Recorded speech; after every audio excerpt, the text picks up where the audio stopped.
As I'm sure you can all see, the issue of fake news, misinformation, misguided information or misguiding information, more and more people are coming into the plenary hall here to listen about what people have to say, to hear answers to this incredible challenge that we all face as journalists.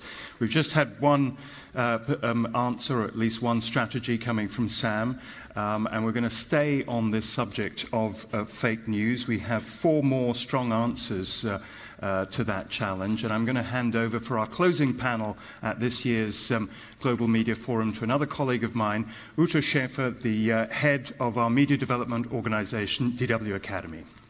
Please give her a hand.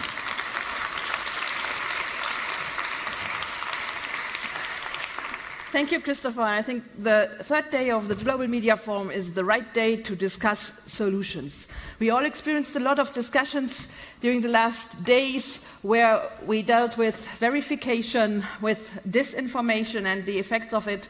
And I think there is a key to resolve the problem, and I'm sharing it with a lot of people in this room. The issue is media information literacy. How do we teach people to get or to differentiate between fake and fact? And I know that a lot of partner organizations of Deutsche Welle Academy are here in the room. I'm happy that you are here. We will do it in a very participative way, even that we are in a very, very huge plenary hall. And I'm happy that you are all here. You could come a little nearer, because I still see many seats here in the first rows.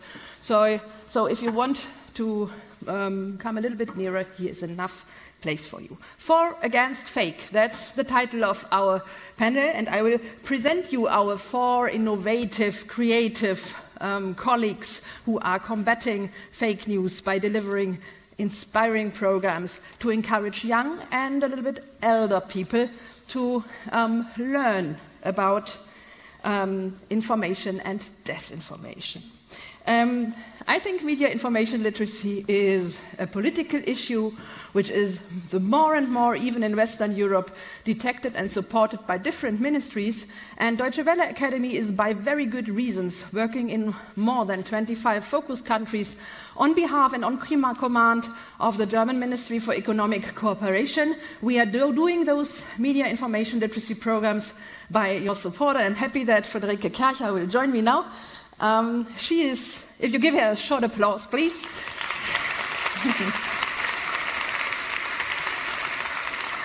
And then I deliver you the reason why. Friederike, you are head of the Media, Culture, Creative Industries and Sport division. It's a huge division with a lot of tasks, but nevertheless, media development is playing a tremendous role. Could you explain us that? Why does the development ministry care about freedom of expression? Of course. First of all, I would like to return the applause. I'm very impressed that you all lasted for after lunch and for this last session of the Media Forum, so thank you for coming.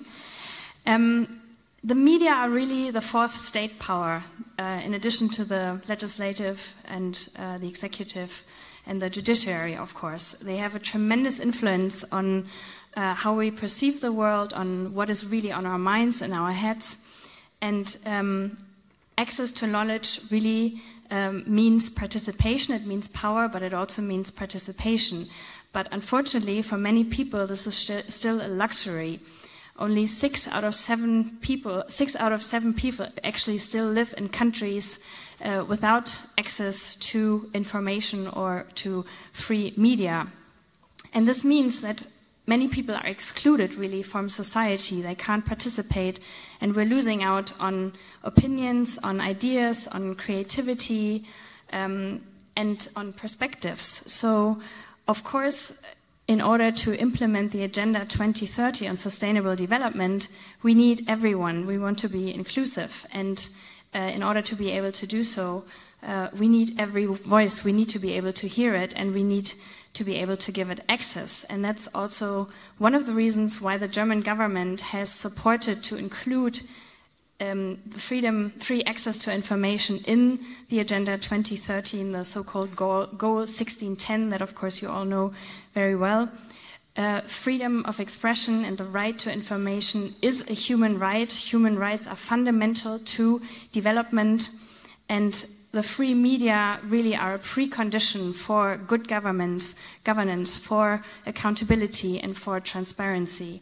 So these actually are many reasons why that means the German Development Corporation, has made media one of its core topics. And of course, we are very glad that with Deutsche Welle Academy, we have a very professional partner in implementing our projects. And could you tell me, because media development, as Deutsche Welle is doing it also in negotiation with you in very different countries, we have a multi-stakeholder approach. So we work with governmental bodies, we work with non-governmental civil society. We also work in the journalistic education and training for sure, but we are keen on teaching, on training innovative and digital methods. So we are doing a lot of different things. Why is media information literacy a field of activity which has a growing support and relevance? Well, it basically, I would say that media information literacy is really a pillar of democratic development, or if you will, a firewall against propaganda and disinformation. It's really a life skill, and that's why we support especially projects that deal with media information literacy. We are actually engaged with Deutsche Welle Academy in 10 countries worldwide. We have trained 50 teachers, social workers, educators in media and information literacy, so that by now 8,000 young people have received this training. And what I think is one of the most fundamental results, or the biggest successes really, that in several countries, for example in Myanmar and Cambodia, media information literacy training has been included in the school curricula and even in school books, which is a very hands-on result. Sometimes in media information literacy it's not that easy to measure results and to narrow down to the impact it has had. But I think these examples show very well which impact they can have, and that countries are very willing to include them in their official curricula. And that is actually something that I think Germany should be doing as well, and we're not doing it yet. That's a very good idea. Yeah, Germany should do that. Yeah. Thank you so much. It will be. We are very grateful that we could do it with your support. Honestly, I'm happy that our partner organizations are able to meet the ministry behind us herself, I may say. Thank you so much for answering my questions. You will be one of our critical observers now in the auditorium, and please come up with your questions. Thank you so much, Friederike Kärcher.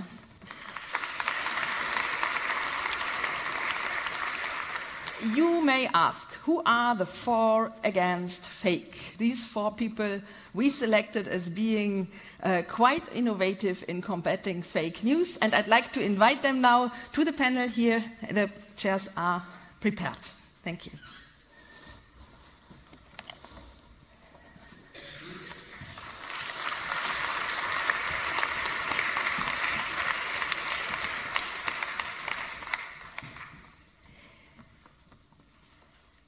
When we speak about fake news, and I think we all experience very different discussions now, we simplify a little bit perhaps the issue.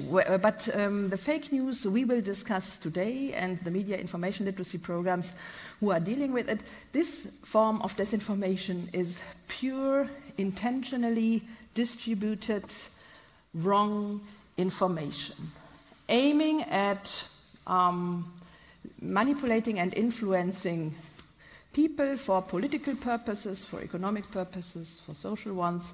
So I think we really could have our own discussion about what is fake, but what we don't understand as fake news, bad policy or bad journalism. This is what we exclude from our discussion, and I'd like to make that very clear in the beginning, otherwise it would be a huge debate. And I'd like to present you our interlocutors here. And I start with Thilo Jung, sitting here left-hand side.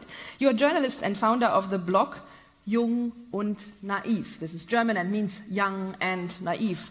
He is not seeming to be very naive, but the questions you put to politicians in Berlin, they are quite frank. They go very directly to a topic, and when somebody of your interlocutors is trying to avoid the question or is answering in a politically correct way, you repeat it, you come back to the point, and you try to get them down to earth, I may say. And it was not out of a pedagogic motivation you find that way, and you will tell us later what was your motivation. Thank you for being here. Thilo Jung.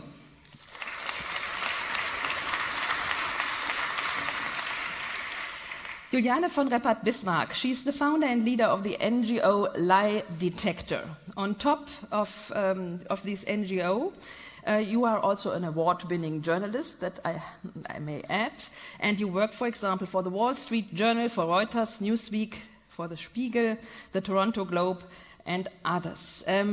You are an alumnus of the Columbia University of School of Journalism in New York, and the interesting thing is that Lie Detectors is working on improving news literacy, and you are doing it in Germany. Interesting. We are in an international community here, but also Germany has an issue with media information literacy, and perhaps we are not on the top of the agenda setters in this regard. Perhaps we are relatively late in comparison to countries we have here in the room, like the Republic of Moldova, like Georgia, like perhaps Ukraine, we will ask. So happy to have you here. You just started a program of news literacy in schools, and we will today also have an exchange of best practice, and we are quite interested in getting to know what the challenges are. Juliane von Bismarck.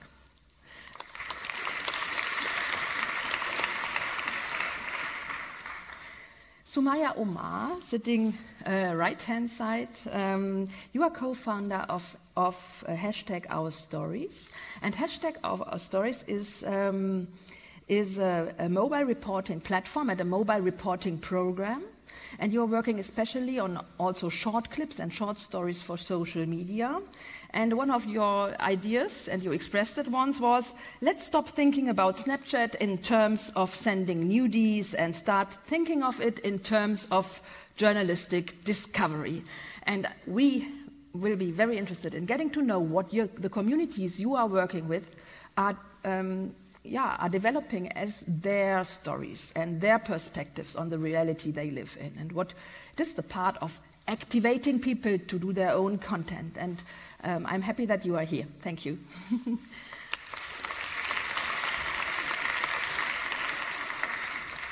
And Andriy Jurichko, he's part of the Deutsche Welle team in a sense.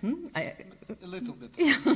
A little bit. He's one of our trainers and consultants in the program in Ukraine for Deutsche Welle Akademie, and you are working in a very, very special context. You are working with the Academy for Ukrainian Press. You're working directly in the frontal region to the occupied regions in eastern Ukraine. I think we really have to zoom in to this region and the needs people have there to get fact news. And they get a lot of propaganda, I think, and you will tell us more about your work. Good that you are here. To warm up a little bit, I'd like to make a very short question, perhaps the simplest one for the 60 minutes. What is your last, or let's say current experience concerning fake news? When you look at your daily news consumption or your work, what was the last fake news you got? I think the biggest one I remember is the case of the fake murder of Babchenko in Ukraine, where a journalist worked with the Ukrainian government and an intelligence service to fake a murder to try to expose a Russian plot. And I think that's a very, very bad sign that governments actively lie to the world, to media. And that's the biggest fake news story of the year so far, I think. And it's only 2 weeks ago or something. Exactly. Juliane. Hi, I'm actually giving you the example of the very last piece of fake news I looked at this morning, and it's one that we work with in the classrooms, and it is very simply the story of the man in Thailand who married his snake, his pet snake, because he believed that this snake was the reincarnation of his girlfriend. Now, this story is incredibly simple, and it is a beautiful way for us to start the conversation with the children in the classrooms. It also really touches upon the background of defamation that fake news can do, even when it's something as inconspicuous as a silly story like that, and how far it can travel, because this story exists in every language you can imagine, and even in respectable newspapers. Okay. Is it a funny story? Is it a funny story? Well, it simply says it's incredibly lively and fun to watch, because there's lots of photos of this man doing all sorts of things with his cobra, and all the children desperately want to believe that it's true. It also shows that you believe things that are far away much more easily, because there he is sitting in Thailand, and we all really want to believe that this is a true story. If we want to have the long tail story, we have to stay a little bit longer. Thank you for that. Your fake news perhaps also in Ukraine? I maybe continue. Yeah, is it open? Yes.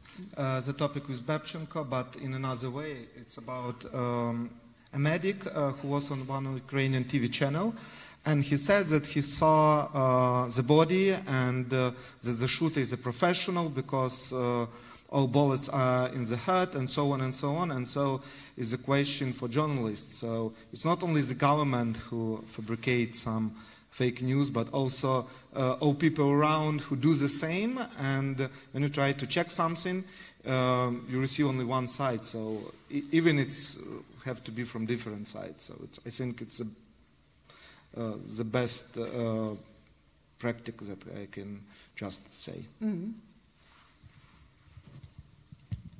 So the one that I remember is there was a fake letter going around in South Africa, and the letter was supposedly from the South African police services, and it was around the fact that they were warning people that there would be like these mass protests and land grabs and like just these terror attacks. And it really went viral. And the interesting thing about that piece for me was that it was mostly shared on WhatsApp and on messenger groups, which is where I guess like the dark social is, where you're sharing it with your friends and family and more like-minded sort of people. So that's kind of something we're interested in. And then also the fact that it's just like really playing on people's prejudices, and it always, I guess fake news always has some thread of kind of, I want to say, truth to it, and that's why it goes viral. It's because it's playing on people's prejudices. But yeah, that's the last one I remember. May I stay with you? What is the experience of your the groups you are working with the communities? You are working internationally, so in very different situations. Do you see that disinformation is playing different roles? So is there any difference we should make when we speak about disinformation in your work? Yeah, so I mean, we work a lot in India and in South Africa, and like I say, in those types of places, it's usually WhatsApp where fake news is going viral, and that's very difficult to measure. You can't measure really where it's going and how far it's going. But what we try to do is, so with #OurStories, we're training communities how to tell stories using their phones. But what we're doing is that we're trying to bring in the community into every step of the process, whether it's the content creation, whether it's the verification itself, whether it's the production and the engaging of the content. So we start with the empowering, which is actually we're going into these communities, and part of the training is literacy around how to detect fake news, what are some of the tools they can use, why it's bad to share fake news, why you should think before you share, and the general awareness around that. And then also a big part of what we do is in the actual content that we produce. So there's different types of content, but one of them is really centered around fake news. So we're identifying things that are coming off of these platforms that the community is telling us that this is what's going viral. We're fact-checking it, we're verifying it, and then we're making stories about debunking it. And within these stories is really a solution element where we're not just saying this is fake news and this is why it's wrong, but we're saying here's a solution, here's how you can check that it's fake news. And we're doing it in a really shareable format. And I think this is something that doesn't necessarily happen with media as a whole, is that we're saying, hey, this is fake, but we're not We're not letting people know in shareable formats that can go as viral as the fake content itself. And then also in terms of engagement, so we're engaging with the communities in terms of creating online groups where they are almost like self-verifying. So within a community, if you put them into a Facebook group or even WhatsApp group, if that's where they are, it's an opportunity for them to fact check and verify themselves, and then also to seed our content within the fake news videos itself, where we're saying we're opening up the discussion and we're engaging with people, and we're trying to explain to people why this is wrong to share, and this is how you can detect that it's fake news. May I add one short question, and perhaps you could also answer it shortly. When you speak about communities, you are working in schools or you are working in certain areas? How do you? No, so we're working with a number of communities, and it's not kind of a structured thing like schools or universities. We do work with them, but it's more around like refugee camps or like human trafficking survivors or sexual abuse survivors. So it's the communities we work with are largely unheard and underrepresented on traditional media. So it's not as structured as a school setting. It could be anyone. It's very interesting because in many of our projects we are working on different media, and normally we are working with some, let's say, partner structures. We come back on this issue, I think, with your help, because you have your own experiences in your projects here in the audience. Andrei, when you heard this example, how are you working? The Ukrainian Press Academy is existing since decades. It is a long traditional institution for me. So what is new since the conflict in Ukraine emerged? We start working with the journalists who continue to work on the eastern Ukraine, in the zone of conflict, because it's nice to write somewhere sitting in Kiev about the war and the people, but when you are between these people, with these people, you have to be very careful with the information and with the opinion. And so we start to help them how to create good articles, how to create good materials, what resources you have to use and what resources you can't use, because it can be, for example, some military information about various military camps, or have to go through some military posts. But also we try to explain that the story of the people who are living there, even sometimes from both sides of conflict, is very important, because there are no enemies among the civilians in these territories. So anyone can have their own point of view, and this point of view must be based on the facts. So if you know the facts, you have the point of view. But let me add one question, and please, you could make it a little bit more concrete to me. If I'm a 14-year-old girl living directly in the frontal region, what do I get as information on what happens in my region or directly behind the frontier? Okay, I will tell you a very small example. Mariupol, it's a big city in the zone of conflict, yes, and it was shot by the artillery. And all citizens said that it was from Ukrainian side. So Ukrainian artillery shoots on a civil city. And it was very big bomb information. So the armies that are protecting the people shooting the civilian people. And in the next day, the Ukrainian newspaper, they print a special issue, the local Ukrainian newspaper. It's Priazovsky Rabochi. And they take a lot of ex-military specialists and print a newspaper with graphics, photos, diagrams, technical issues of shells, and so on and so on. And they show that they put the dislocation of Ukrainian forces, because it was on Ukrainian side, and they show that for Ukrainian forces it was impossible to shoot, because in their range of fire was a very high buildings. So they can't do it. And after these publications, all fake news about that it was Ukrainian military forces was stopped in one day. So, and even now, no one says that it's Ukrainian. Because if you want to check it, just open the newspaper and see all facts that you want to know about this situation. Mm-hmm. Seems quite simple.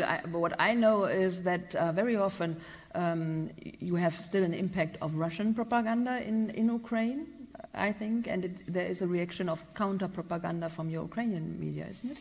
It happens. So sometimes a journalist joking about the role of Minister of Information. So is it so important to have in a country with free media a Minister of Information?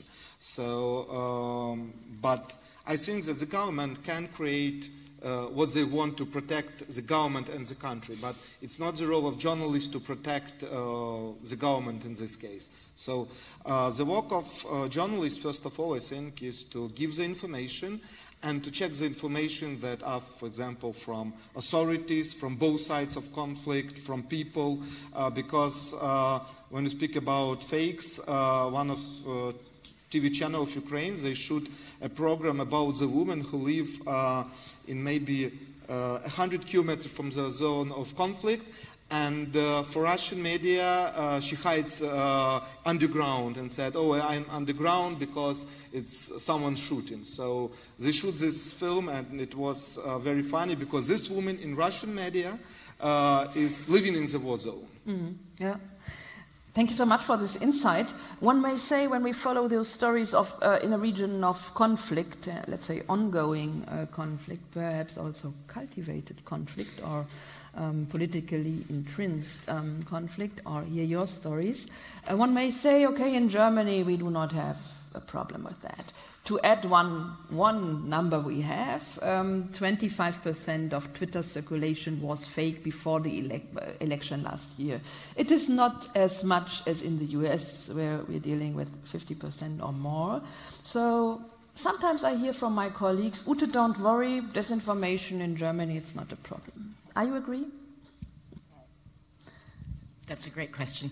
We actually started in Belgium, and we decided to also focus on Germany, and our project is Europe-wide, so it's supposed to translate across the languages and media landscapes, and also across the various landscapes of media consumption that can vary quite a lot across Europe. We've worked with many different nationalities of children, and so we've seen quite a few of the things that recur.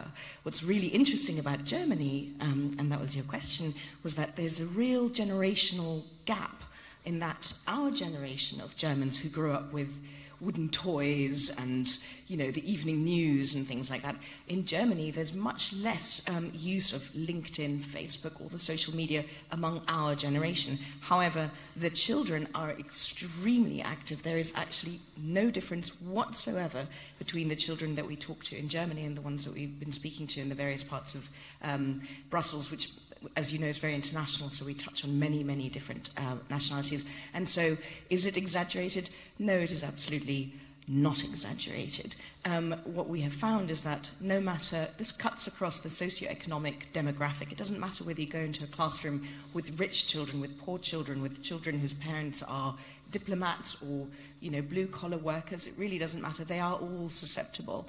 And what we've also found is that they get their media, they get their news at a much younger age than we all used to. It's really extraordinary quite how active they are online.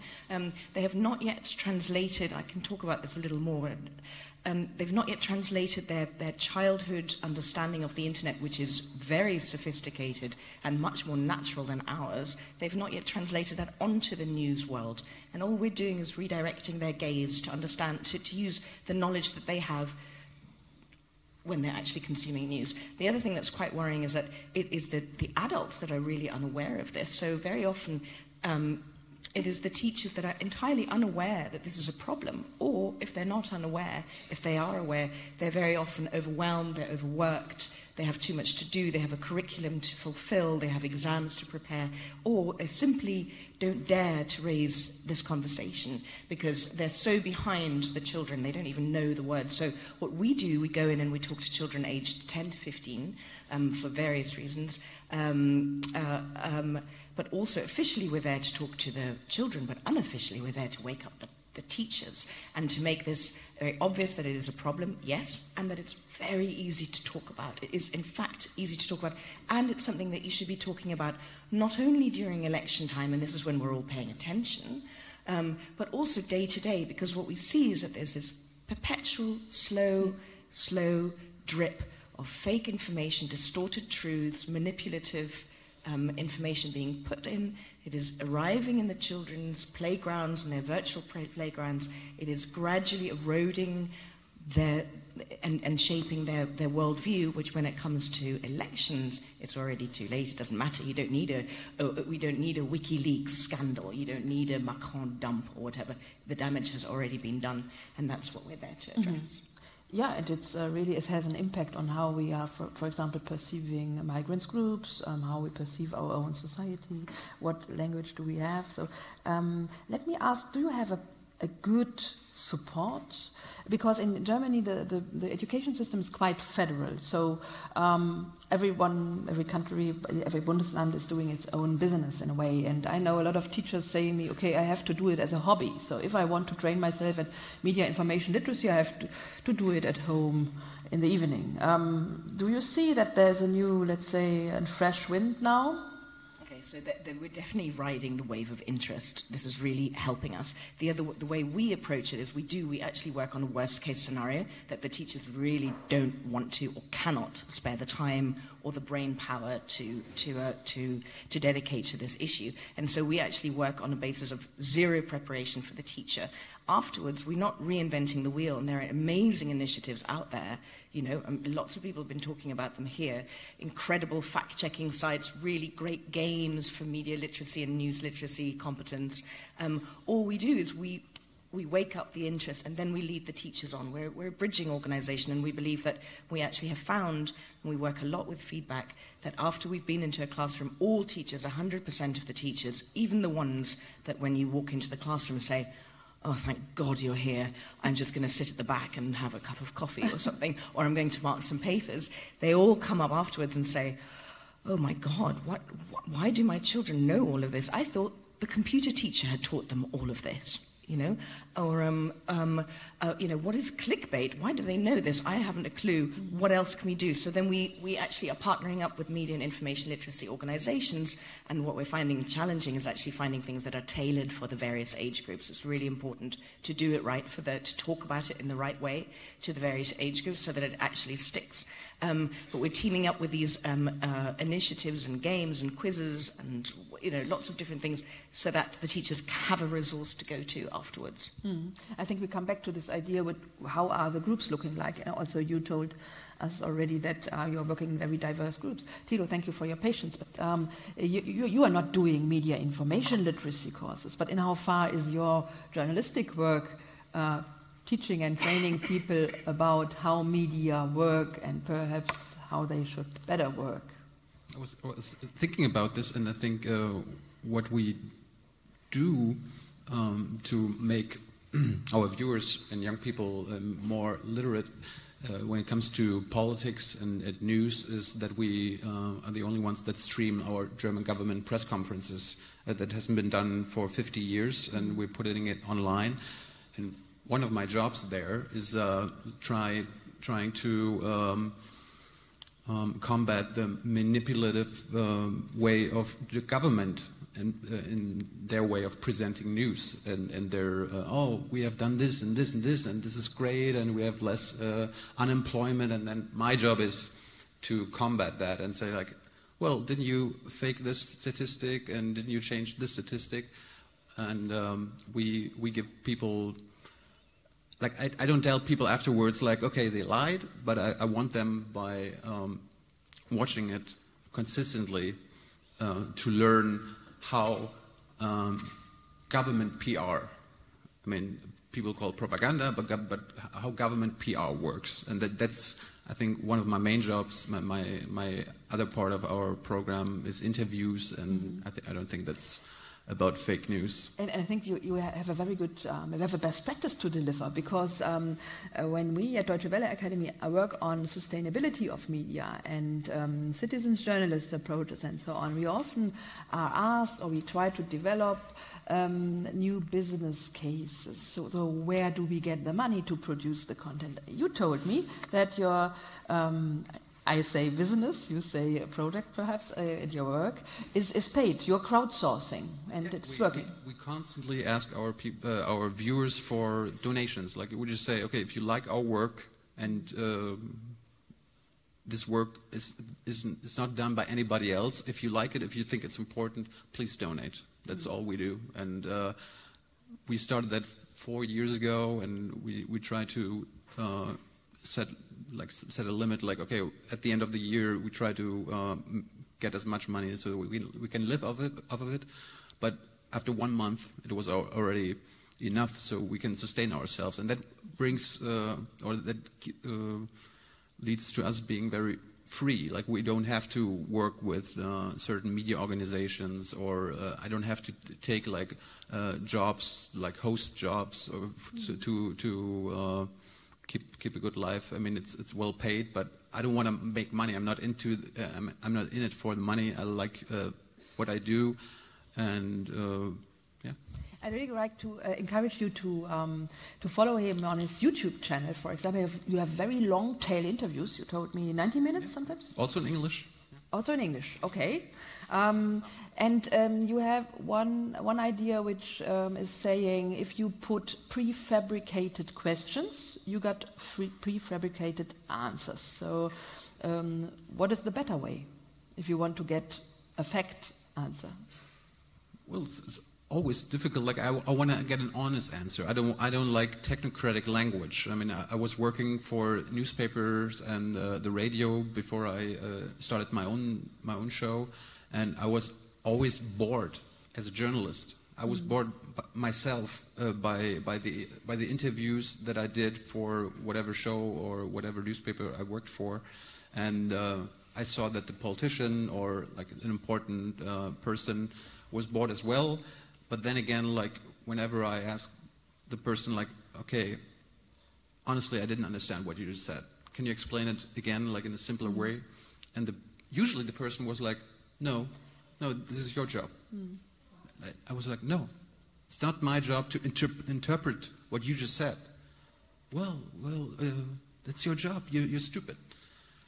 And this frustrated me for a couple of months, and then I started thinking about how can I change the way you do interviews, and especially in Germany it's kind of hard. Like, if I were in America, I think it would be less of a problem because people have a much better sense of humor. In Germany it's harder. No, it's not a problem. Like, I was always fascinated by Stephen Colbert. Like, when he did the Colbert Report, he played a character.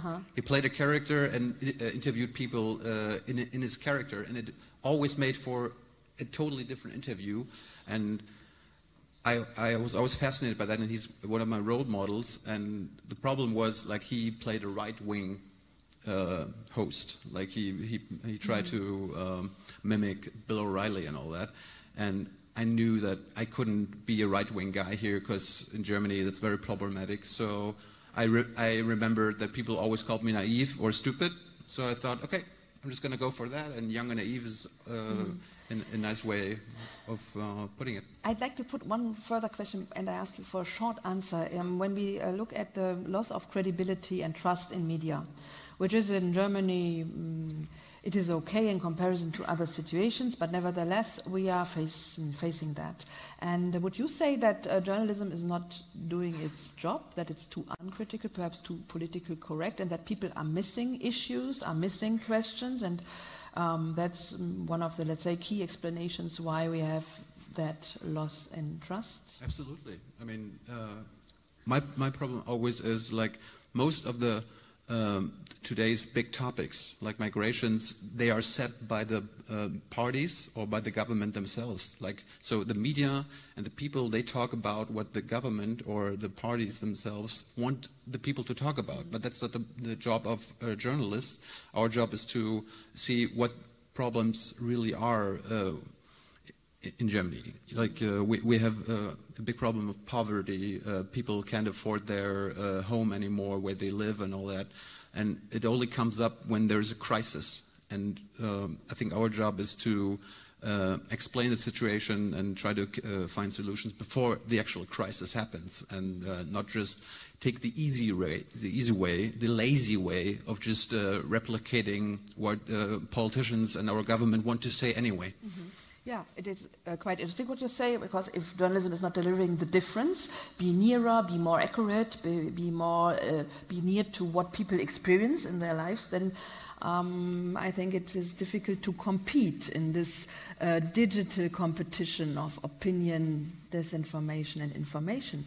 Is it part of the resolution or of the problem, or of the resolution of the problem, that to encourage people to deliver their own stories? So would you say, yes, that's a good idea, Thilo, but there is perhaps to add the perspectives of the communities? I totally agree with him that there's obviously a problem that we have within traditional media, and it's kind of why we are here today.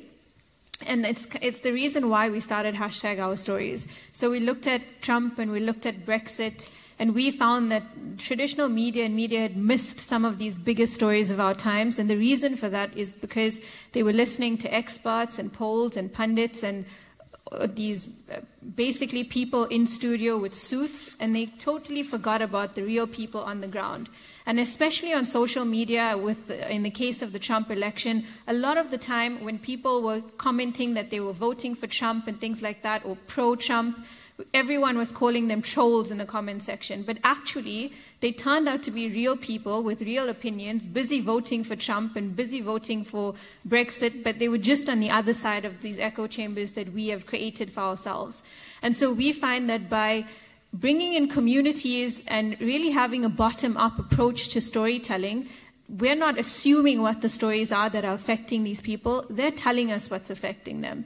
And it's our job I think journalists are also really afraid that because of the democratization of social media and everybody having a cell phone in their hands and the fact that everyone can be a storyteller, we're very afraid that our roles are becoming obsolete. But actually, the role of the journalists has never been more important. It's our job to sift through all of this noise, to sift through all of these voices and perspectives, because that's all it is. It's more cameras, more angles, more perspectives, and that can only mean more truth. Mm-hmm.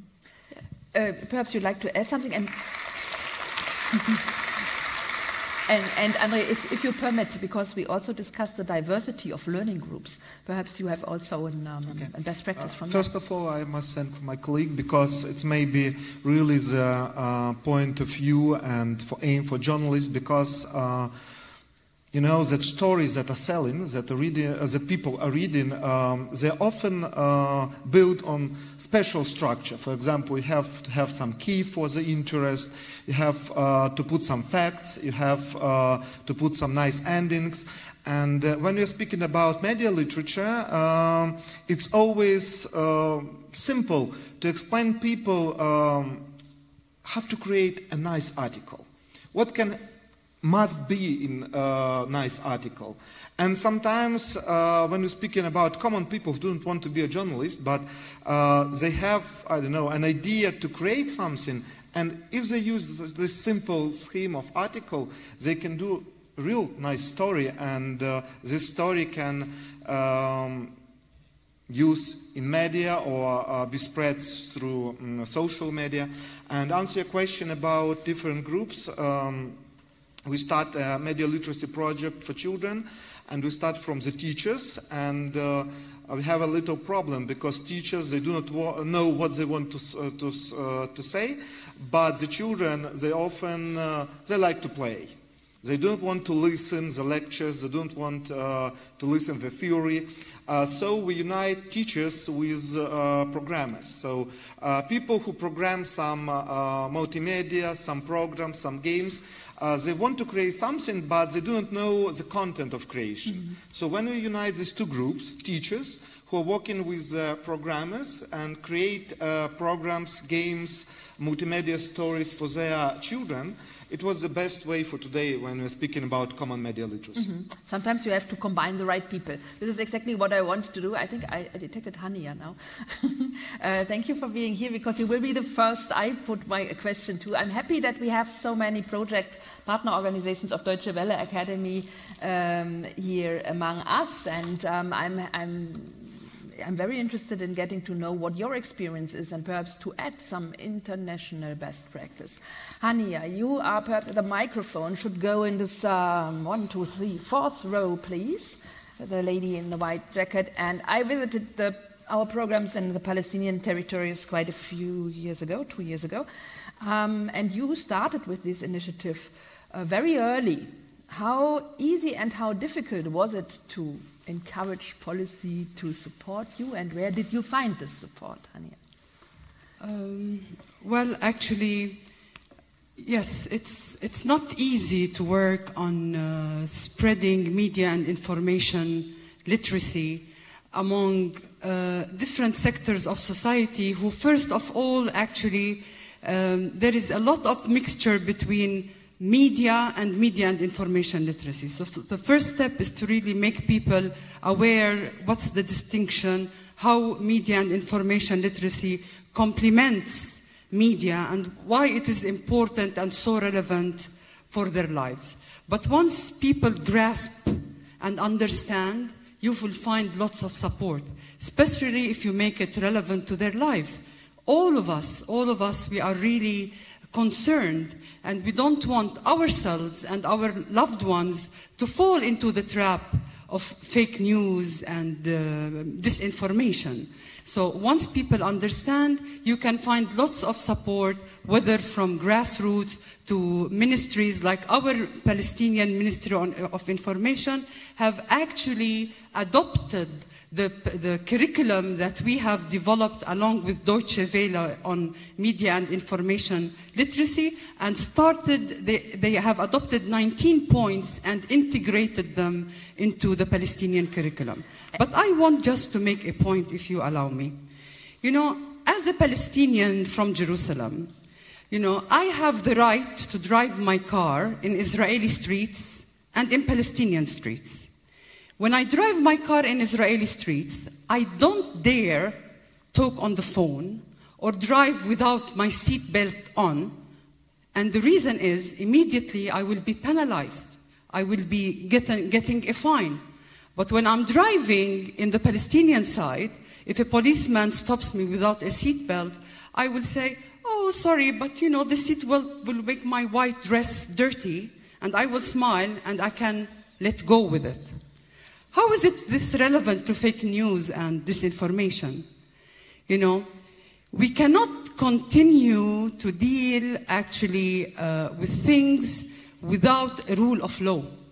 In Israel, the rule of law is much stronger than in Palestine, and this is why there is an abiding by law.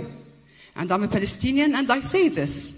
So when it comes to media versus social media, you know, for most of people working in media, they know that if a journalist dared to do, you know, to come with a fake news or misinformation, you know, they will be penalized, they will be discredited, there will be people, you know, talking everywhere, talking about them. Whereas in social media, sometimes we call this bad practice, we call it bad journalism, but where are the laws and the regulations and the penalties that deal with those things as crime? Because actually the lives of people are at stake. It's politically, it's security, it's economy, it's health, it's everything. So the last thing is, I believe we should not yes, we have to educate people, educate individuals, young people, how to differentiate between fake and true news, how to search for sources, but we have not to overburden people so that they become really in a conspiracy world, and we, decision makers, politicians, and all those people have also to take a step forward in laws and regulations that penalize, you know, those infringements in social media as well. Thank you. Thank you so much, Hania. Keep the mic for a second. I just want to thank you so much because Pia Lara is working since quite a few years in this field. I'd like to ask you, and perhaps you give me one number. How many pupils did you teach in MIL? Well, you know? Well, we are teaching actually a lot. You know, we have been working with around at least 2,000 people in the West Bank, Jerusalem, and Gaza Strip. But what is more important is the teachers and school principals and those officials at the Ministry of Education in Palestine who are also being trained by us and by Deutsche Welle on MIL and who are taking this into the different schools in Palestine. Exactly, to scale it up. Thank you so much. Thank Hania you. Bitar from Pia Lara in Palestine, thank you so much. And you have a short comment to her. Yes, because I must add that law against fake news will be used, I think, not even politicians, but the advocates for stopping the broadcasting the real news. Because when you said about punishment for journalists in German, when people do not want to read him, some colleagues can say, oh, you're a bad journalist, we do not want to speak with you or to give you an interview. It's not the law. It's how it's called standards of journalistic work. And for example, if you're a liar, I will not speak with you because someone will think that I'm a liar too. But when we're speaking about the law, it's something very restricted. And I will be very careful about the law against fake news. Thank you so much. There are a lot of comments, and you just come in. Sorry, but I'd like to invite this audience for a second. Thilo, you will keep it in mind and add it later? Yeah. Thank you so much. I'd like to have the example from Georgia, because I think if we deal with disinformation and Russian disinformation policy, is Mrs. Tamar Kinturashvili with us? Yes. Wonderful. Yeah, there you are. I think we met already. Huh? Yeah. Thank you Good so to see much. you here. What are you doing on MIL? I am attending MIL Network, which was launched by Deutsche Welle Akademie, uniting different experts from different parts of the world. And it is the best way to approach this problem because media literacy is about sharing experiences, and we are strengthening each other by providing our expertise. And I hope to work with our Deutsche Welle partners to share our experience with different parts of the world. Could you give us one idea, 1-2 sentences, in how far is Russia still playing its role in the hybrid information war in your country? Is it still an impact? Actually, it's a good question because it's not about just fake news. The problem is more complex. We are speaking about weaponization of information and hybrid warfare, and the media and the propaganda is just a small part of this huge problem. And the second challenge is Russia tries to sow distrust in all types of media, saying that everybody lies. And this is another problem, huge problem, because in democratic society, we need trustful information. People, citizens, are making decisions based on reliable information, mixing everything and creating chaos in society. This is another goal they try to achieve. Mm-hmm. Thank you so much. Thank you. You are working for the Media Development Foundation. This is what I missed in the beginning. Now it's time for you. Your questions to the panelists or to your best practices too. Yeah, I have some mics in the room, and one goes there. Yeah, second one. Hi, thank you. I'm Tom Lansner. I teach at the Aga Khan University in Nairobi and also at Sciences Po Paris and teach a media literacy course about conflicts. The question of fake news is important, and we should always be looking at it, but fake news is the smallest symptom of something else, and it rises to the, what I call a faux frame, and then moving up to the false narrative. So it's the question really, if we're just picking at the fake news, we never rise to looking at the frames that have stereotypes, biases that the fake news addresses or manipulates, and into the larger narratives. So I'm wondering, in your own work, have you addressed trying to the narratives, rising up to the higher level narratives that really shape our beliefs, rather than the little bits of fake news. And specifically in Ukraine, I understand from one of my Russian students that now there are actually fake fact-checking organizations active as well. Thank you. How about the fake fact checkers? It's a nice place when you're speaking about propaganda, but you know, if the company was created just to prove the fake, it's a fake company, so you have not to believe what else it says.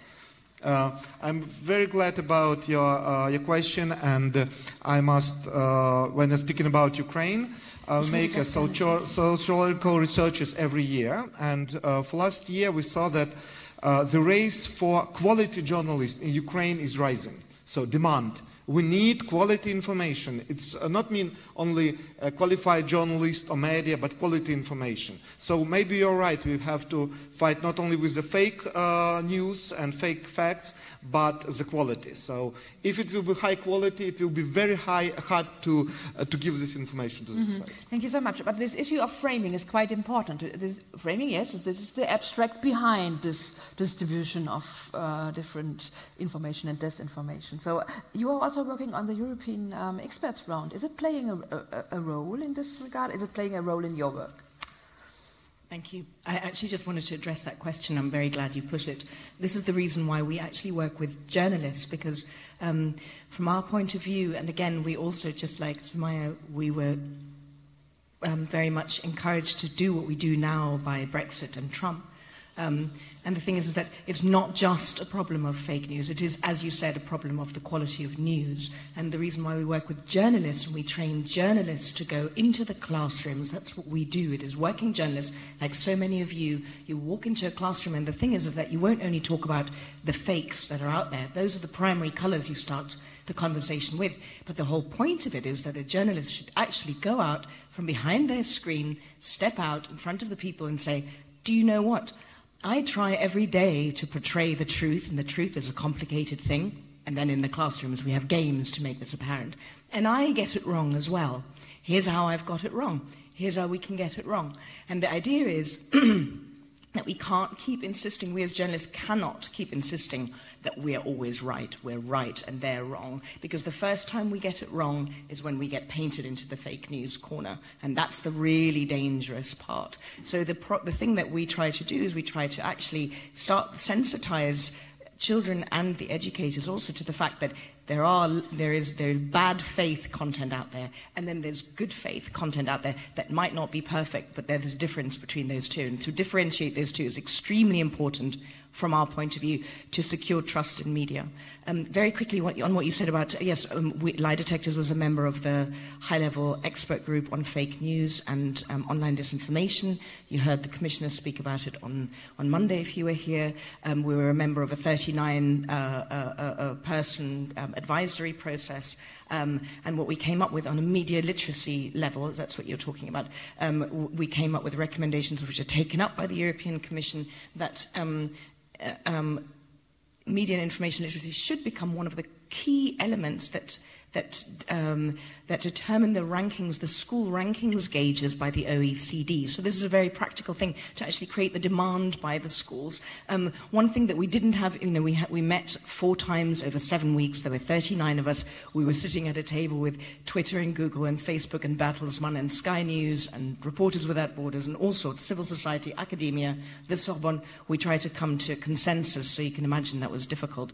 One of the things that I hope in the follow-up process we'll talk about is how to secure quality content without going into censorship. And doing those two things is a very difficult thing to negotiate. I'm so sorry in hurrying you up, but the issue is broader than our time. Trying to make it quick. I'm glad you brought up I totally agree that the fake news are a symptom, and a lot of problem of framing and narrative. And one example in Germany is the Palestinians. And the Palestinians are usually a victim of the framing in mainstream media in Germany. One example, a few weeks ago, this bloody Monday at the Gaza border, German news, mainstream news, newspapers, they talked about as if people died there. They were not killed, they were not shot by IDF, they died. There were clashes, there were no clashes. And the Palestinians are usually one of the biggest victims in German media. And it's not usually about fake news because it's being reported what happened. It's just the framing that there are victims, that Palestinians can be victims too, and the people who shot are not even mentioned. It's always being portrayed as the two parties are fighting. It's not like that. It was a massacre, and it was never mentioned in the TV news or in the biggest newspapers. With regard to my watch, I accept another 2 questions, if they are there. Questions? You already raised your hand, sorry. And I have to look around. There. You're right. You get the third one. Yeah, my name is Surajulin Fatadikmule. Yeah. I'm a professor in University of Lagos, Nigeria. I also do something for UNESCO on mail. I just want to come from this angle, the angle that media and information literacy is designed to actually curtail the vices of disinformation, hate speech, extremism that we're having right now. And we should know that it should be positioned to teach people actually how to differentiate disinformation, differentiate false news. If you don't have that literacy, you are not actually in this age. The age is that we are pushing media literacy to teach that. We should not have that one back of our mind. And we are saying that intercultural dialogue is an aspect of media literacy that we have not been stressing. We say intercultural literacy should be encouraged, and it should be more of empowerment, not protectionist. I would disagree with her forming laws against, because that will lead to self-censorship. It will create a way of impeding freedom of information. So I feel media literacy should be put forward in the form of intercultural dialogue to bring about empowerment on social media, literacy issue, to be able to differentiate between falsehood and hate speech, and to counter it. Thank you so much for this argument. And I hurry you up a little bit. The Mr. Perhaps behind, then we go over there. Yeah, thank you very much. My name is Chang Jin, and I'm the director of the Asia Pacific Institute for Broadcasting Development. It's an international organization of about 40 countries in Asia Pacific. As I traveled to South Korea, I found a very good practice. That is, the Korean Communications Commission has established 7 community media centers in their provinces. So these community media centers provide free service to the citizens. So you can go there and learn about radio and TV production. And there are drones, there are TV cameras, radio recorders. And these community media centers also go to the schools to share with students about media production. And they also broadcast the programs that citizens make because they rent the media production facility for free to the citizens. So that's a very good example of media literacy sharing. And another very good aspect is that they are very inclusive. They have disabled facility for the disabled people. Yeah, I want to invite you to pay attention to our sharing of their practice. Yeah, I think thank you so much for this insight, because if we look around, we have a lot of best practices. And I don't know exactly if Peter Mesige is there, from the director of the African Center for Media Excellence from Uganda. Is he? Is he still in the room? Ja, das ist auch sehr schön. No, if not, because he was one of the first strongholders of media literacy with community here. Over there, Natasha, is she the colleague? No. Aha, we found you, yeah? You are so shy. Why?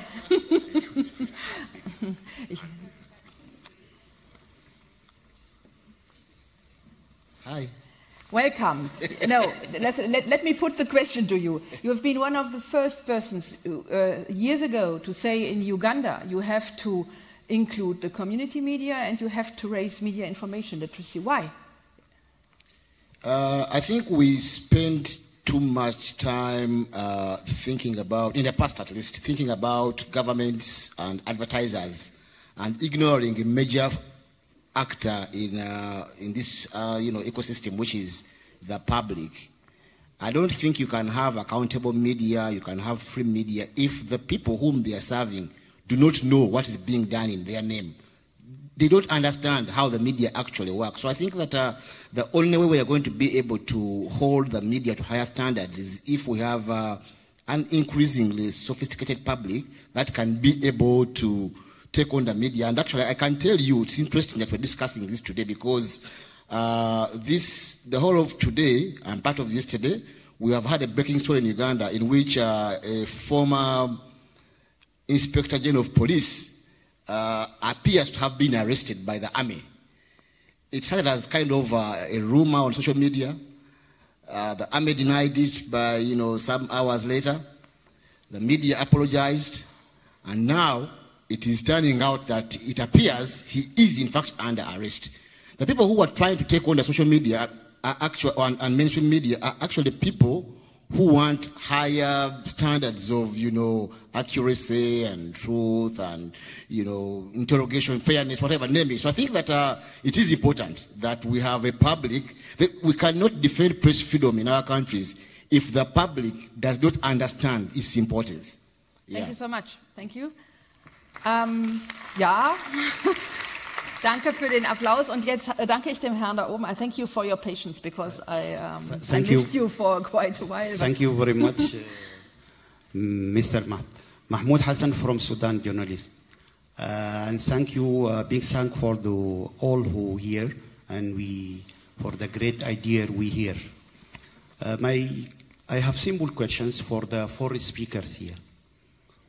Did you consider the press release from the company and the statement from the government is a fact, information, and news?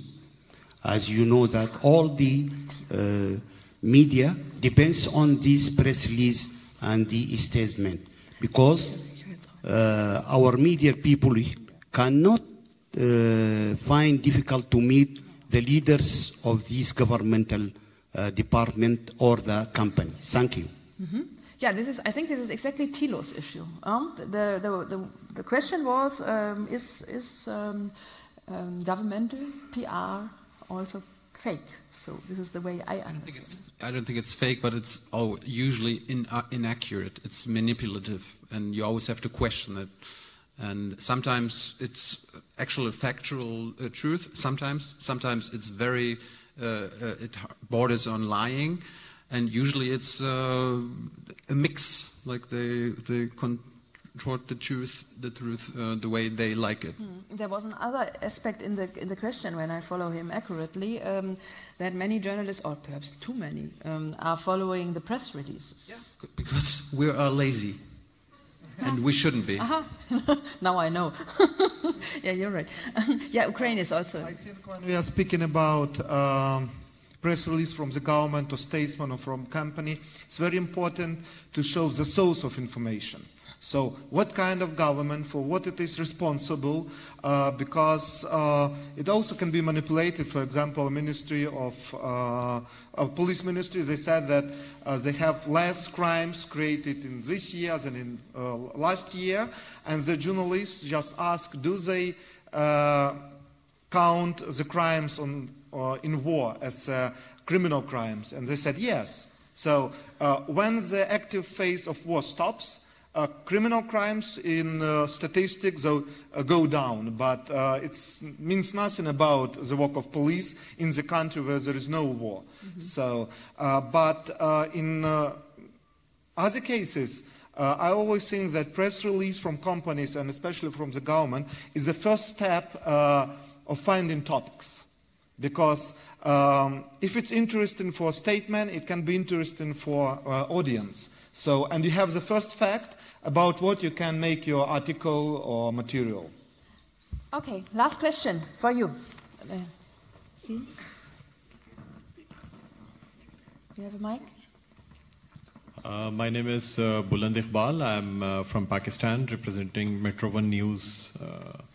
My first question is that in my country, there are a lot of news channels, like 50 or 60, and in the race of channel ratings, the channels, what we report, the channel owners or the editors, they change it slightly and they portray it as a sensational one. It's not fake, but it's to make it sensational. Like my brother said that, that there was killing, and instead of reporting it as a killing, they reported it as dead. So the same way to sell the news, it's being made sensationalized. And the second question is that, the same way we have got cross-border atrocities against Pakistan, and maybe I cannot comment over the border issues and all that with the India. But we get the perspective from the other side of the border is totally different. I mean, sometimes we are totally surprised to see the news from our country being reported in the other part of the cross-border country, Indian media. It's totally fake. But, there is no clarification, there is no, truth in it. Maybe, a common man doing something, he's being reported as a terrorist or someone who is planning or making conspiracy. So this is my question to the panel. Thank you. What is the question exactly? How to control? One sentence. Yeah, how to control the fake news across the border? Now I have it. Sorry, it was my misunderstanding. I will answer the first question maybe. I always fight for diversity of channels. The more channels, the more newspapers, the more radio, the more websites, the more YouTube channels, bloggers you have, is the better. Why? Because some people need, yellow press, yes? Some sensation, sex, dust. Some people want to have the elite information, we call elite press, yes? So everyone, especially when you're a journalist or media manager, you choose what content you produce. And your content, as we see with young and simple, yes, or yes, it can find its audience, so it's normal, and I think it's not a problem. It's an opportunity to people to choose what to watch, I think, is the main idea of our work. And about information from... And the cross-border thing, I think especially in Ukraine, it's an issue. It's a problem because we have, for example, people who are trying to create information from both sides of conflict. They have no understanding in the audience. So how you can ask the question to people who shoot us a few hours ago? The problem starts that Ukrainian journalists are not permitted to work in it's not possible to work in they don't have the opportunity to work in the occupied territory. I think that if you want to give the true information about what's happening, even on both sides of border, you have to do, because we're speaking about citizenship journalists. So, for example, we have civil TV Donbass, and they have a huge amount of streamers in the occupied territory. And they send them video, news, photos, they check it, and they put them on their internet video. And from occupied territory, Donbass and Lugansk, a lot of people watching this video. They're not watching in the western Ukraine or in the central Ukraine, but eastern Ukraine, who was cut off from the information space, they're watching this.